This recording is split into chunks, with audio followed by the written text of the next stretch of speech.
Ini adalah merupakan hasil penelitian yang dilakukan oleh Pusat Kebijakan Manajemen Kesehatan bersama 16 perguruan tinggi di 13 provinsi. Jadi kita mulai, di mana di dalam PPT ini muncul ikon tangan-tangan, artinya apabila akuntabilitas dan transparansi program JKN ini telah berjalan baik, maka akan banyak partisipasi dari masyarakat maupun stakeholders mengenai perbaikan-perbaikan dari program JKN itu sendiri. Jadi selama 15 sampai 20 menit ke depan, saya akan menyajikan mengenai pertama, tata kelola program JKN menurut Undang-Undang SJSN dan Undang-Undang BPJS. Yang kedua, kita akan melihat mengenai fakta-fakta apa saja mengenai tata kelola dari program JKN, khususnya pada transparansi dan akuntabilitas. Kemudian kita akan masuk pada analisis regulasi yang mengapa fakta-fakta tersebut bisa kita temukan.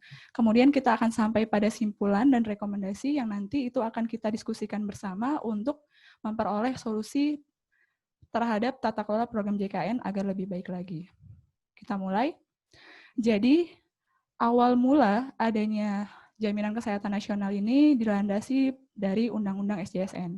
Undang-Undang SJSN ini kalau kita bedah menginginkan 2 lembaga baru untuk menyelenggarakan program yang sangat baik ini, yaitu BPJS dan DJSN.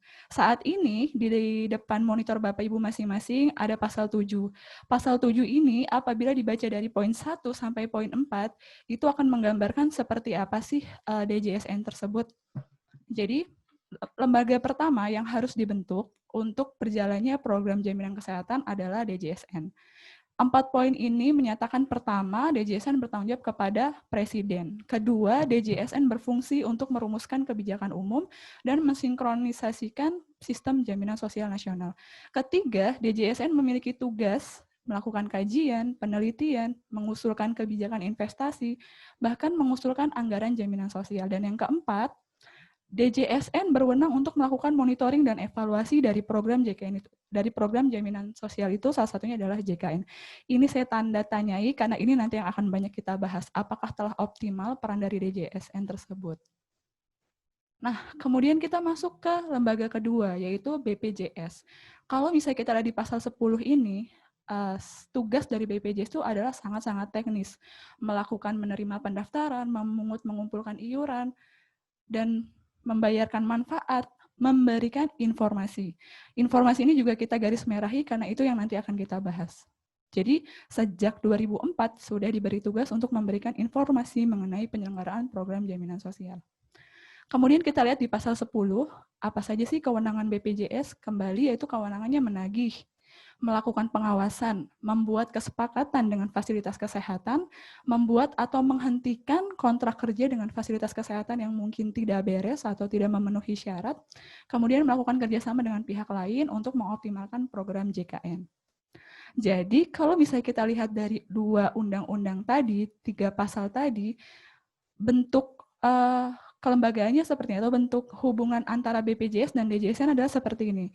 Tidak ada BPJS di bawah DJSN, tidak juga DJSN di bawah BPJS, tapi keduanya adalah koordinatif yang sama-sama bertanggung jawab kepada Presiden, tetapi tugasnya berbeda, di mana yang BPJS Kesehatan menyelenggarakan program JKN, sedangkan DJSN merumuskan kebijakan umum dan melakukan pengawasan, atau kita bisa menyimpulkan bahwa DJSN ini adalah think tank-nya dari program jaminan kesehatan.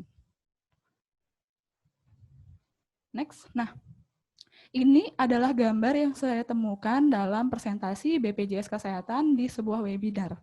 Jadi ini juga mungkin nanti akan konfirmasi, menurut saya ini adalah sebuah kekeliruan, karena kalau misalnya gambarnya seperti ini, artinya penyelenggaraan program JKN itu hanya terpusat pada BPJS Kesehatan.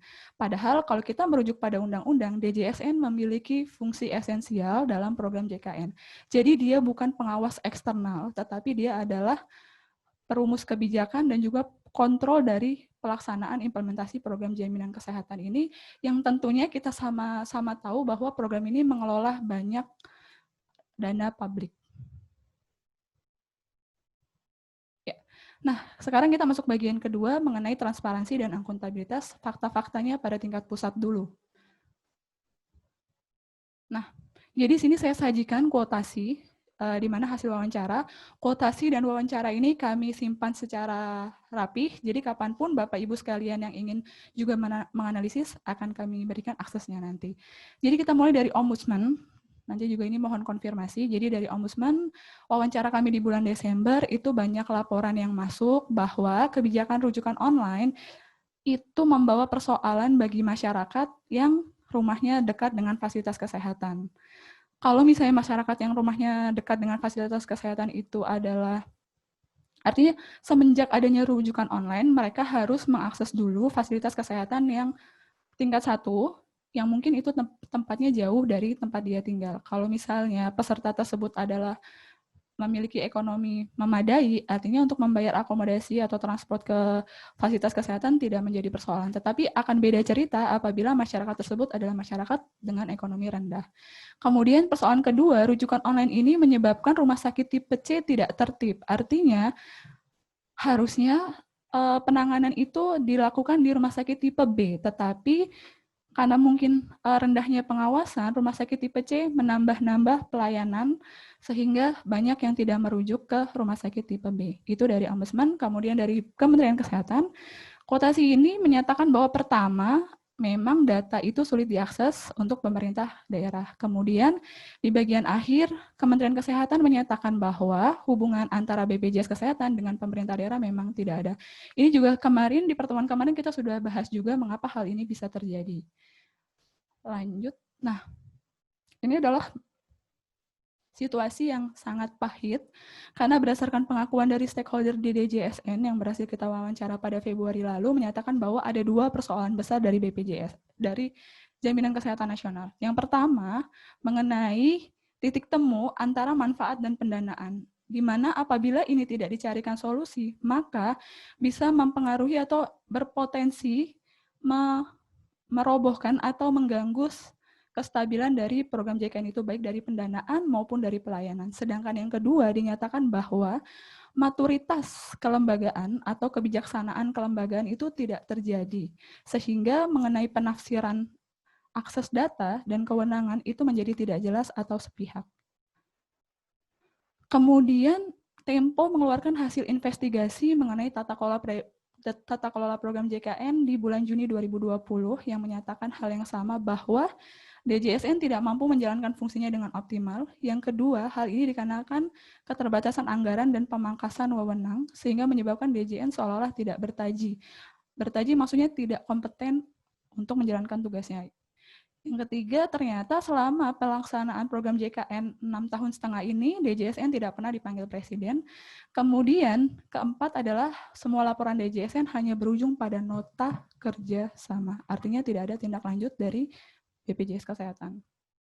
Dan fakta yang kedua kita temukan bahwa di hasil putusan MA nomor 60 2018 ini memuat bahwa memang pada saat Perdijampelkes ini dibentuk itu tanpa kajian dan konsultasi dari DJSN maupun pemangku kepentingan. Yang kedua, kita udah bahas kemarin, di mana MA lagi-lagi hakim atau putusan MA lagi-lagi menyatakan bahwa eksistensi DJSN belum diketahui banyak pihak atau mungkin dari MA-nya sendiri juga tidak mengetahui apa DJSN tersebut bentuknya apa, sebuah lembaga yang bertugas apa. Dan selain itu, selain menyinggung DJSN, pemerintah hakim juga menyinggung dari ketidakseriusan berbagai kementerian dalam mengelola program JKN ini.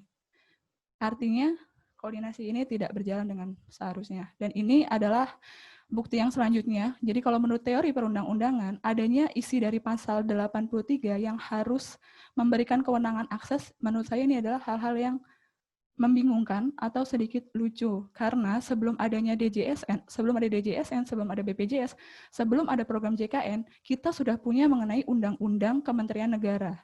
Di mana Kementerian Negara itu sangat dekat sekali dengan pelayanan publik. Artinya selain pelayanan publik, dia juga merumuskan sebuah kebijakan. Jadi akan sangat aneh apabila untuk mendapatkan data harus dibentuk atau harus dimuat frasa seperti ini. Ini juga merupakan bentuk validasi bahwa memang akses data dalam program JKN, khususnya di BPJS Kesehatan, sulit akses tidak hanya untuk DJSN, tapi berbagai kementerian. Sekarang kita masuk ke daerah. Jadi pada 2014 sebenarnya KPK sudah merekomendasikan adanya peran dari Dinas Kesehatan untuk mengawasi program JKN. Tetapi karena kemarin minggu kemarin kita sudah bahas mengapa itu tidak terjadi, karena dalam Undang-Undang SDSN maupun Undang-Undang BPJS tidak memuat kewenangan itu. Selanjutnya, ini adalah kuotasi, jadi Bapak Ibu bisa lihat sendiri nanti bahwa sama-sama menyatakan bahwa sulit akses, terus juga mengenai klaim itu tidak jelas. Nanti bisa diakses di link paling bawah itu. Ini juga di pasal 84 ini artinya menurut kami akses data ini adalah masalah yang benar-benar serius. Jadi Bapak Ibu mungkin bisa membayangkan apabila pemerintah daerah ataupun kementerian tidak memiliki data yang lengkap, kebijakan seperti apakah yang akan dibentuk? Apakah akan tepat sasaran atau tidak? Inilah menurut data kami bahwa hasil bagan yang dibentuk oleh Prof. Laksono sejak 2004 sampai saat ini valid, bahwa memang betul koordinasi antara BPJS Kesehatan dengan Kementerian Kesehatan itu terputus semenjak karena memang dari Undang-Undang SDSN dan Undang-Undang BPJS menyebabkan hal ini terjadi. Masuk kita ke analisis regulasi mengapa hal itu terjadi. Jadi kalau misalnya kita lihat di Undang-Undang SDSN, Undang-Undang SDSN itu pertama mendesain DJSN sebagai lembaga independen yang memiliki peran penting dalam program JKN. Kemudian dalam Undang-Undang SDSN memang tidak ada pelibatan Pemda selain membayar iuran atau mendaftarkan PBI. Selain itu, pelibatan pemerintah pusat hanya pada pendaftaran, mengatur persentase iuran, dan tindakan-tindakan khusus. Nah, kalau di Undang-Undang SDSN ini tidak hanya mengatur tentang jaminan kesehatan, tapi ada jaminan hari tua, jaminan kematian, dan lain sebagainya. Nah, untuk jaminan kesehatan hanya diatur dalam 10 pasal, seperti yang disampaikan, yang dilihat Bapak Ibu di monitor. Kemudian juga masih membutuhkan 11 peraturan pemerintah dan 10 peraturan presiden. Jadi bisa kita asumsikan apabila peraturannya tidak jelas, bisa jadi peraturan-peraturan pelaksananya malah mengatur hal lain daripada tujuan dari Undang-Undang SDSN ini. Begitu juga dengan Undang-Undang BPJS. Jadi Undang-Undang BPJS ini adalah undang-undang yang berisi 70 pasal dan dia mengatur 2 BPJS. BPJS Kesehatan dan BPJS Ketenagakerjaan. Di mana kita juga mengetahui semenjak BPJS Kesehatan ini beroperasi, sistem kesehatan kita terutama pada blok pembiayaan itu mengalami perubahan. Tetapi tidak dengan blok-blok yang lainnya. Sehingga itulah yang masih menjadi persoalan-persoalan dalam program JKN ini.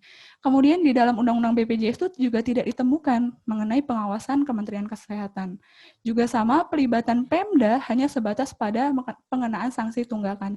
Itu pun hasil analisis kami di 13 provinsi, Pemda belum menjalankan pasal 17 ini. Kemudian yang lucunya adalah di pasal mengenai Undang-Undang DJSN, di mana di sini tidak ada kewajiban dari BPJS untuk menindaklanjuti hasil monef dari dari DJSN. Jadi sifatnya hanya menjadi hak. BPJS berhak memperoleh hasil monitoring penyelenggaraan JKN dari DJSN, tapi tidak memuat kewajibannya untuk menindaklanjuti rekomendasi atau pengawasan dari DJSN. Ini mungkin hal yang pada akhirnya merampas kewenangan atau melemahkan fungsi dari DJSN itu sendiri. Dan ini nanti mungkin mohon konfirmasi juga untuk Bapak yang ada di DJSN dan juga narasumber yang ada di BPJS Kesehatan. Ini adalah analisa kami sementara. Nah, selanjutnya adalah di Perpres 25/2020 mengenai tata kelola Badan Penyelenggara Jaminan Sosial. Ini menjadi pertanyaan kritis kita, apakah nanti sistem itu telah mampu mengakomodir peran serta dari tidak hanya pemerintah daerah, tetapi juga akademisi untuk berperan dalam program JKN ini. Kita masuk pada kesimpulan. Jadi kami sangat setuju bahwa terjadi peningkatan angka akses pelayanan kesehatan di Indonesia sejak berlakunya program JKN. Tetapi dengan fakta-fakta mengenai transparansi dan akuntabilitas, rasa penasaran kami semakin meningkat karena apakah tidak ada cerita lain di balik peningkatan angka-angka tersebut apabila transparansi dan akuntabilitasnya masih belum berjalan dengan baik. Jadi yang kedua jadi yang pertama kesimpulannya adalah transparansi dan akuntabilitas belum berjalan baik. pengawasan program JKN tidak optimal, kemudian lemahnya peran dari DJSN, kemudian pengawasan dari kementerian tidak ada, dan juga maturisasi kelembagaan. Jadi pada hari ini saya juga mohon ilmunya, juga mohon pendapatnya dari para pembahas nanti. Kami atas persoalan-persoalan tersebut merekomendasikan satu, pemerintah dan stakeholders perlu mereview Undang-Undang SDSN dan Undang-Undang BPJS. Mengapa? Karena satu, tidak mengatur kewajiban BPJS untuk menindaklanjuti hasil MONEF dan pengawasan DJSN, sehingga hubungan koordinasi antara kedua ini menjadi tidak jelas atau tidak terhubung dengan baik. Kemudian yang kedua, undang-undang tersebut perlu memuat pengawasan mengenai pengawasan Kementerian Kesehatan dan pemerintah daerah dalam program JKN. Karena kita ketahui sendiri, Indonesia memiliki 514 kabupaten kota yang tentunya berdasarkan undang-undang pemerintah daerah, mereka mempunyai kewenangan dan juga program pembangunan untuk kesehatan di wilayahnya. Sehingga perlu diintegrasikan. Kemudian yang ketiga, undang-undang BPJS itu belum clear menjelaskan mengenai kewenangan antara BPJS Kesehatan dan BPJS Ketenagakerjaan. Sehingga akibatnya banyak sekali peraturan pelaksana yang muncul memiliki potensi disharmonis. Ya, kurang lebih seperti itu. Terima kasih Bapak Ibu sekalian atas perhatiannya. Silakan. Terima kasih Mbak Aktariani atas paparannya. Kemudian mungkin Prof. Laksono menambahkan. Ya, mungkin saya singkat aja bahwa memang yang terjadi itu adalah suatu situasi di mana DJSN yang diharapkan menjadi lembaga yang kuat itu ternyata selama 6 tahun ini belum kelihatan kuat, dan bahkan secara anggaran pun kalau saya dengar dari beberapa teman di DJSN itu sangat kecil ya, sekitar berapa ya, 20 miliar 12 tahun yang tentunya dengan yang diawasi yaitu BPJS yang ratusan triliun ya, ini beda sekali ya.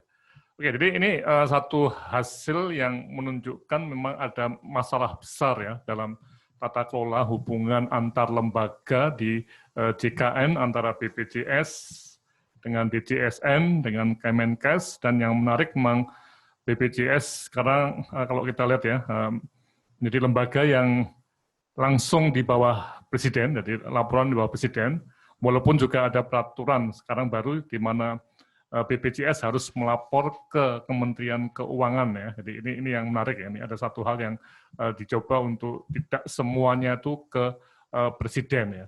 Tapi tetap kesimpulannya memang sampai tahun ini DJSN kami lihat masih lemah ya.